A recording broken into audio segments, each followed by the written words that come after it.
everything goes to Cheerios. When I got them in there, threw a towel over it, picked it up, because I read that if they can't see you, they won't spray. That's right. And the little baby ones, they said wouldn't spray enough to. Usually those are the ones you gotta watch. Really? Yeah, they're a little trigger happy.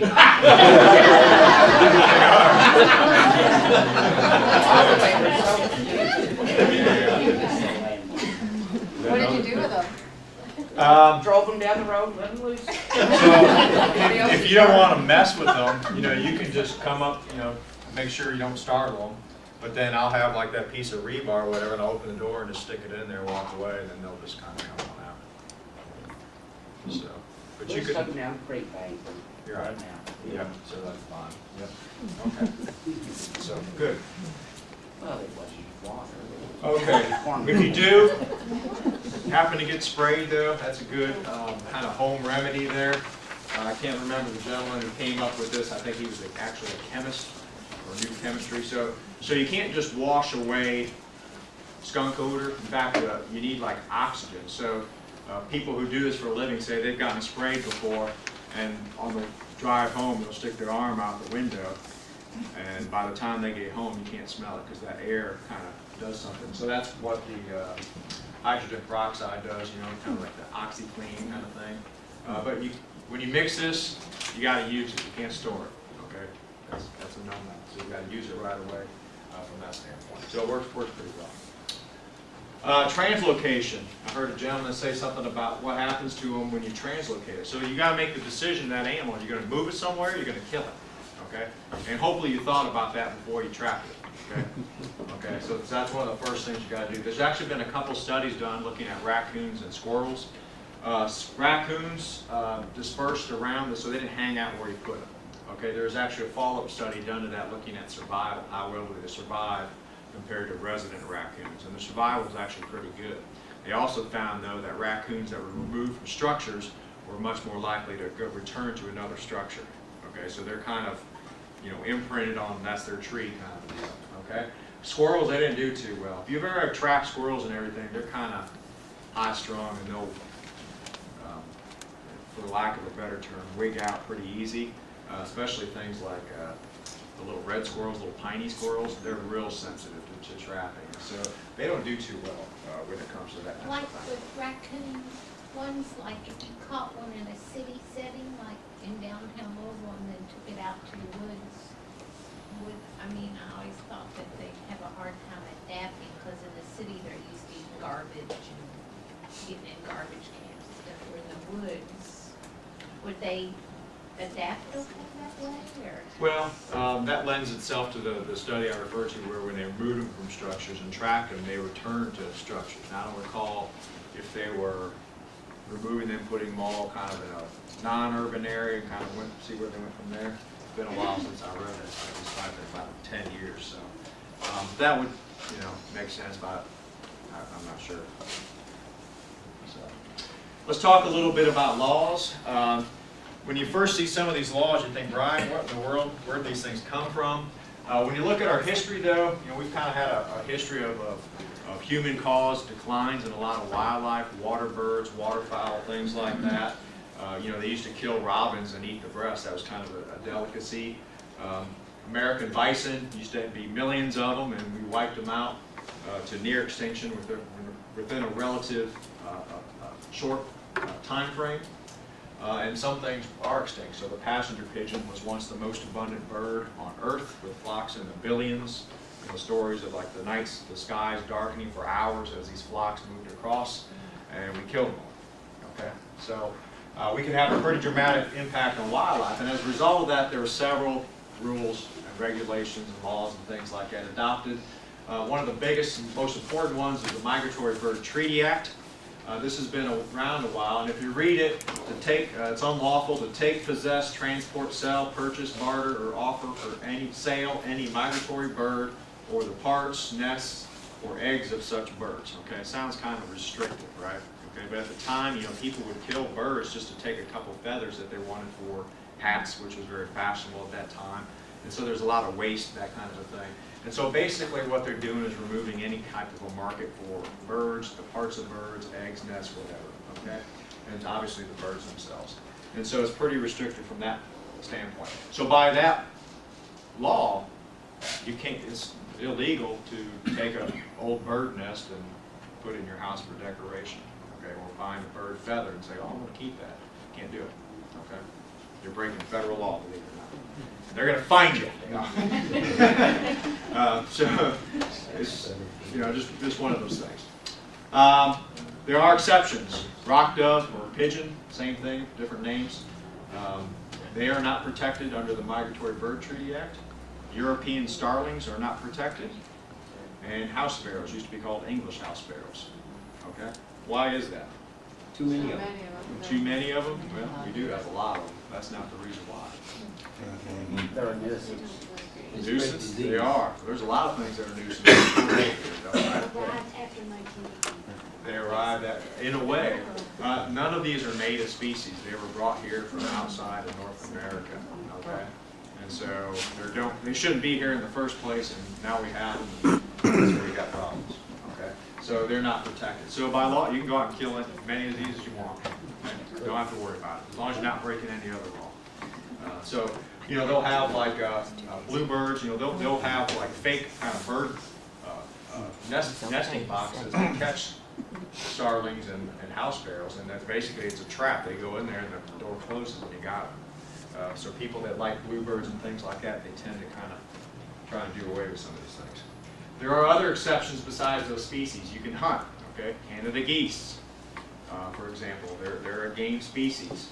Okay, so you can control them during the hunting season if that's kind of what you want to do and you got that situation. Special permits issued by Fish and Wildlife Service. Really for homeowners, the biggest issue is woodpeckers. Okay, woodpeckers are all protected. If you've got an issue with a woodpecker pecking on your house, you try to haze it, spray with a hose, do other things, nothing works, you can apply for a permit to take it, to kill it. Okay. There are special depredation orders. I'm not going into that. Essentially, some species are cause a lot of damage on a common basis, and so rather than issuing single permits, they say, well, for these states, for this species, under this circumstances, there's a standing depredation order. So if they're doing that, you can take them, you don't need a permit, you just got to report it now. The thing is, though, you can scare, flush, haze, nuisance birds under the Migratory Bird Treaty Act, except species that have eggs or dependent young in the nest, federally endangered species, and from a bird standpoint, I guess the piping plover would be the only one we have in Indiana. I can't imagine that being a problem. And then bald and golden eagles, okay? They actually are protected also under the Bald and Golden Eagle Protection Act, I think it's called. Okay, so think of now. How are you supposed to know if they got young in the nest? Don't ask me. Okay, I didn't come up with the rule. That's just the rule. So basically, you know, woodpeckers, geese are probably the two kind of biggest groups when it comes to birds protected under this. You can get the hose out, spray them, pots and pans, all that kind of stuff. Haze them, harass them. It's all perfectly legal as long as they don't have eggs or dependent young in the nest. Okay. Nests outside the breeding season, in obvious disuse, can be removed without a permit. So this happens sometimes in structures or things like that you want to remove a nest for some reason. Nests with eggs or chicks can only be removed by a federally permitted rehabber. Okay, so you have animal rehabbers in Indiana like other states, and to do stuff with migratory birds, though, they need a special permit outside of what the state gives them. So not all rehabbers can deal with nests and young, that kind of stuff. I'm not going to get into goose today. Indiana DNR actually has a pretty good resource page for dealing with Canada geese. There's actually a permit system online now for geese because they've been so problematic, such a common problem. They've kind of streamlined the permitting process when it comes to that for egg destruction, nest destruction, those types of things. Not going to get into that from a gardening standpoint. State laws, there's a lot of state laws when it comes to mammals, okay? And so, just checking my time. Okay, birds fly across state boundaries, federal boundaries, things like that. Some migrate all the way down to South America, come up. So they're covered, you know, the feds kind of manage those for the most part. Mammals, though, are more resident in nature, and so the states manage mammals on a state-by-state basis. And so all these things I'm going to talk about are under kind of nuisance and damage situations, okay? And so for the fur bearer group, and why they use this terminology is beyond me because it's confusing. Because when I think of fur bearers, I think of animals who can be trapped during the trapping season, okay, for fur. But that's not the case here, okay, although many of these are. So beaver, long-tailed weasel, mink, muskrat, skunk, red fox, gray fox, raccoon, possum, gray squirrel, fox squirrel. I feel like the Bugs Bunny cartoon with the Tasmanian devil when they name all the stuff that he eats or whatever. But that's all those things fall under the fur bearer group. So for the fur bearers, if they're causing damage or a nuisance or a health risk or something like a safety issue or whatever, you can trap and remove, trap and kill, whatever, you know, as long as you're not breaking other laws without a permit, but you're supposed to report it to your conservation officer within 72 hours. Okay? So no permit, but you got to report it within 72 hours. That's the fur bearer group. Then you have the game species group. It only includes deer and rabbit. Okay? You do need a permit before you trap or kill or whatever. Okay? And obviously there's a reporting part to the permit part of it. Okay? Used to be gray squirrel and fox squirrel were covered under this. Okay, but now they're covered under the fur bearer, even though they are game species in what, like the hunting season, that kind of thing. So the terminology is a little confusing for those who are hunters in the group. Coyote and groundhog, they have their own section. So basically, with either one of these, you can just, they're on your property, you can remove them. You don't need a permit. You don't need to tell anybody. They don't even need to be causing damage. So if you look in the way it's written, I mean, you just kind of do what you want. You're saying coyote and groundhog. That's right. Just those two species. That's right. Endangered species, obviously you need a permit, that kind of a deal. For mammals, endangered species that would be causing problems. I don't know, I guess down maybe by Evansville you might have swamp rabbits that are eating something, or who knows, but I find it hard to believe we got problems with those.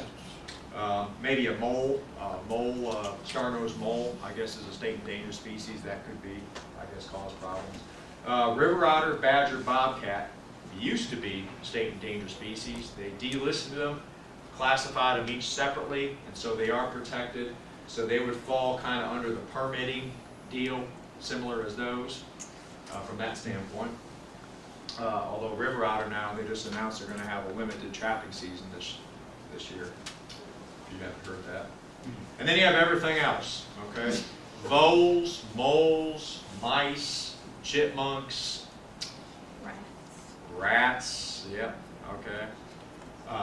People get confused because, you know, you think of like some of these things as non-game. It doesn't mean you can do whatever you want whenever you want. Again, this all is under the umbrella of nuisance damage kind of stuff, okay? So all these everything else stuff, you don't need a permit, you don't need to report it when they're, you know, again, they're causing damage and those kinds of things, right? Okay. So if I trap a rabbit in my garden, Yes, I'm you do. supposed to tell somebody. No, No. you're supposed to get a permit Oh, I'm supposed first. to get a permit. Yes. But you just told us how to trap. I haven't gotten to this part. I'm assuming that you got your permit already. Oh, hey, I've got this rabbit, I need a permit. And they're saying, okay, that'll be $30. I'm just just telling you how it is. Don't shoot the messenger. Reptiles and amphibians also covered under those. We have game species. Box turtle is kind of a special species now. Endangered species. And then you have all others. Basically, you have a possession limit of 4 per species. But for a nuisance situation, I always found this kind of comical. So for more than 4 nuisance animals, you need a permit, except for snakes and turtles. So if you got 5 or more snakes that are a nuisance, you don't need a permit. But if you've got, say, 4 frogs that are a nuisance, or 5 frogs, I guess you do need a permit. Okay. Now, I never ask them if you do less than 4 at a time. If you do, I kind of know what the answer is going to be with that. Okay. So again, most of these things not damaging things. Snakes, I think people freak out about, but they're eating stuff that you don't want in your garden anyway. Slugs, you know, voles, all those kinds of things. So I just throw that in there because there is a section on that. So there's the nuisance wild animal permit there, that's the thing. And so basically, if you get someone to do the work for you, the permit is actually in your name. They'll help you get the paperwork started, that kind of stuff. But for some of these, as the property owner, you're the one that does it. Okay, let's talk a little bit about some species. For about 10 minutes here, we'll take a break and then we'll come back to it. So deer, they're always kind of number one on the list. When you look at their diet, selectively forage for high quality stuff. So the stuff that you care for, fertilize, all that stuff is more digestible, it's more nutritious to them, so they really seek it out. So that's the bad news. Okay. They change their diet seasonally. So in the spring and the summer, it's highly a component of forbs. And so forbs is a wildlife term, or whatever, you might call them wildflowers, we call them forbs, okay? So all those wildflowers that you plant, they really like them and key in on them on the spring and summer, so it's a nutrition thing. In the fall, it's much more browse and hard mast. If you go up into Michigan and Minnesota, a much higher component of their diet is going to be the woody stuff. Down here, this part of Indiana especially, during the winters, usually, most of this, they can get by with eating less of that because there's more green vegetation and things for them to eat. And they do eat some grasses. This is actually, this is not Indiana data. In Indiana, they eat a lot less grass than this. I think this is out maybe in Oklahoma or from that area. I just kind of put it in there to show kind of the seasonal variation, okay? Grass is actually very poor forage for deer. They're not going to eat it unless they have nothing else. The only time you see them eating it in Indiana is grass is one of the first things that greens up, and so they kind of feed on that, and you'll see them in the intersection and the median on highways and things really hitting that hard for about 2 weeks, then other stuff greens up and you don't see them anymore.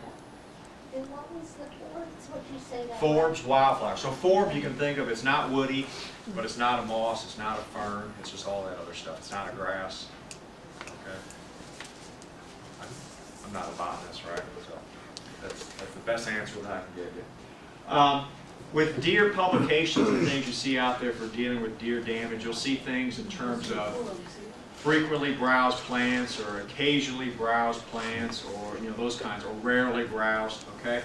So these things are always kind of tricky, right? And so to really, sometimes we think of if you see something eating it, that means it's preferred, but you can't really say it's preferred because that really depends on what's available, okay? The only way you can tell preference in animals is to do pen trials and give them the same amount, or however much they want to eat of all these different food items and see what they eat, and that you can gain true preference by that. Okay, it's just like going to the buffet at the wedding, right? If you're the last one through line, all the good stuff is picked over, and you get the not so good stuff. Well, if someone saw you doing that, they think, oh, that's what you prefer. No, that's all that was left. Okay, I got the end of it there. So think of it in terms of those things. But there are things certainly, like tulips, hostas, some of those things that are arborvitae are really kind of probably higher on the preference list than other things.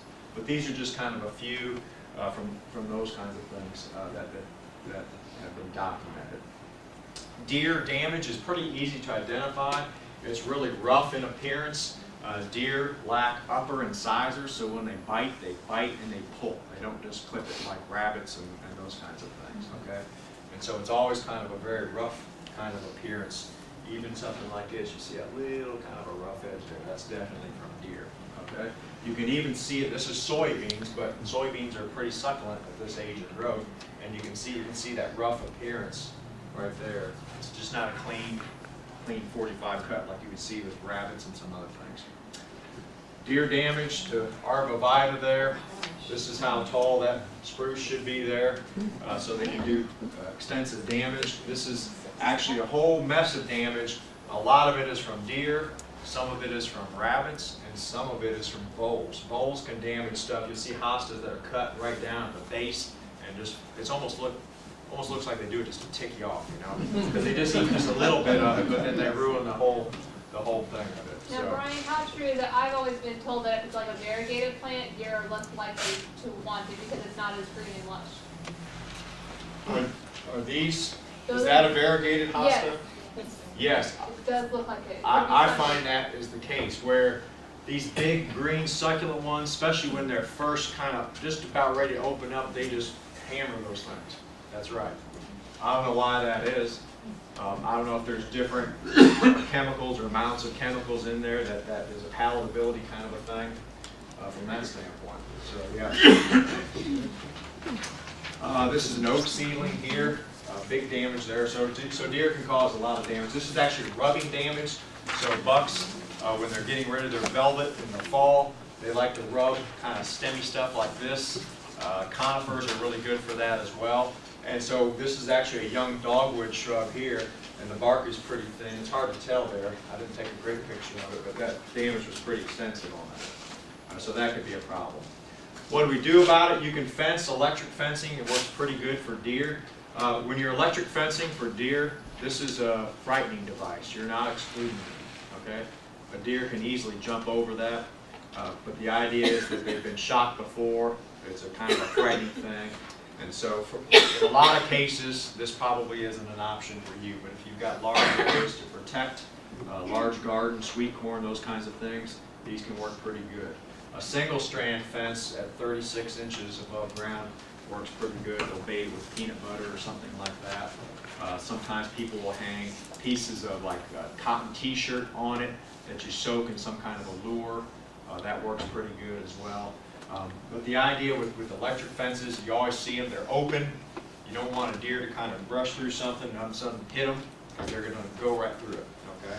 And so you want them to approach it, kind of give it a test, that kind of a thing. So that's the deal there. We use 8-foot plastic mesh fence in all of our tree plantings. It's pretty cost effective from that standpoint. You can see we've got flagging, marking it from that standpoint. Just so you can see it.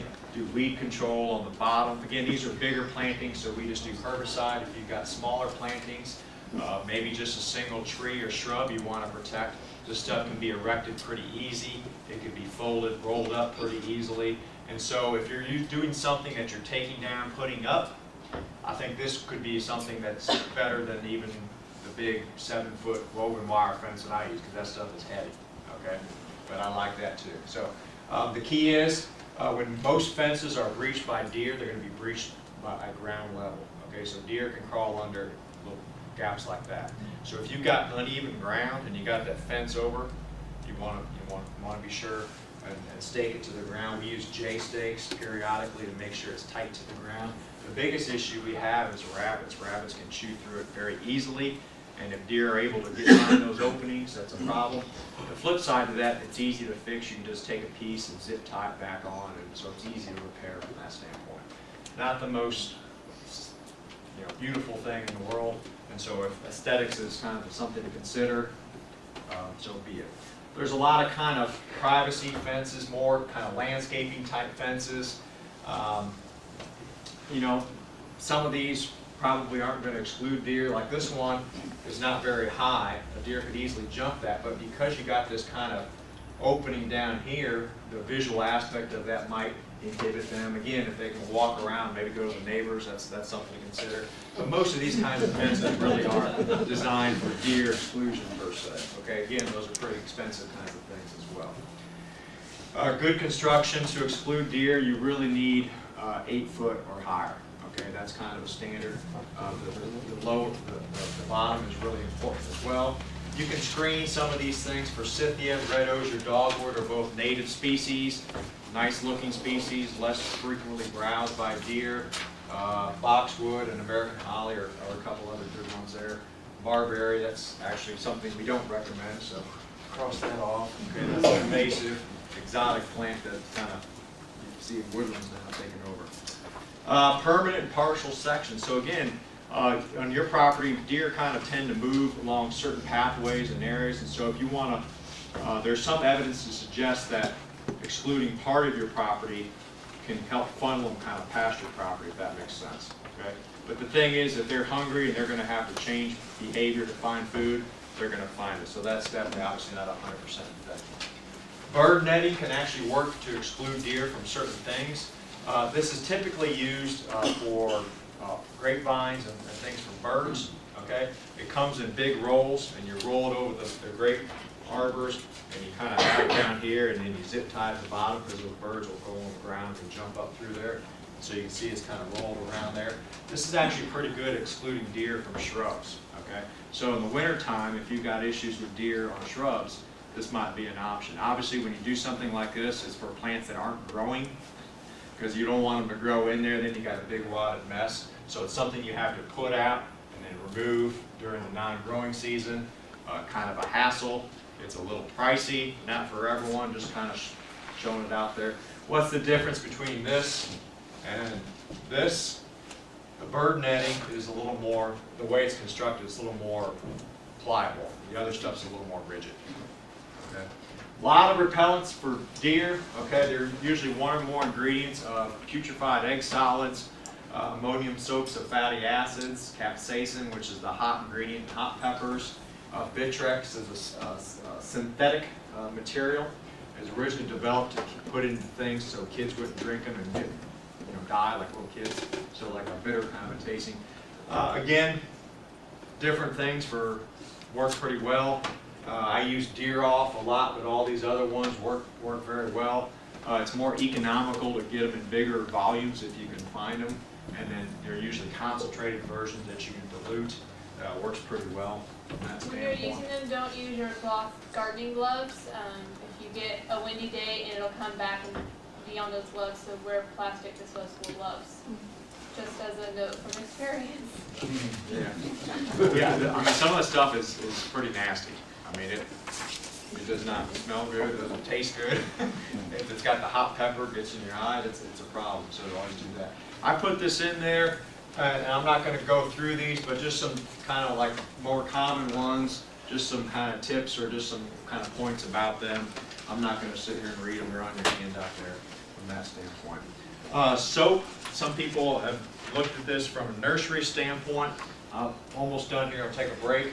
Deodorant soap, like they'll hang them from orchards and nurseries do this a lot, where they'll hang all these bars of soap on the trees to keep deer off of them. I've seen people do this in the landscaping thing, but you know here, whoops, here's the bars of soap that they put out there. You see there's quite a lot of them. Hasta eaten, hasta eaten, hasta eaten. Doesn't always work. But the soap's still there. The soap looks good, that's right, soap is still there. But, that's pretty fresh. I don't know if they had the damage and put those out, but I've never heard of it being applied in that situation, but I just came across that and took a picture. There's several different kind of behavioral modification things for deer. Motion censored sprinklers, electronic deer repellent, which basically is a battery operated gizmo. You stick a cotton ball in there, it's soaked in lure, deer comes there and licks the electrode, and they get shot, okay? Isn't that neat? So, either these kinds of things, again, it's probably hit or miss. It's going to be good maybe for a small area kind of a thing. Neither one of these has been studied in literature as far as I've seen. Who knows? I can see the thing working. I can see deer kind of thinking, well, I'm just not going to lick that and eat everything else around it. And watch out for the motion sensors. I can tell you from experience, if you forget that they're set, you get a very nice shower. Exactly. So, and again, one of those things, kind of same principle as the attack spider kind of a thing, but I think deer could become accustomed to kind of knowing when that trigger is and when it's not, so you'd have to move that around. But again, it's got to be on in order for it to work too, from that standpoint. I'm going to skip that because we don't need to talk about that right now. And let's go ahead and take a break before we jump into a couple more species. Alright guys, take about 15 minutes.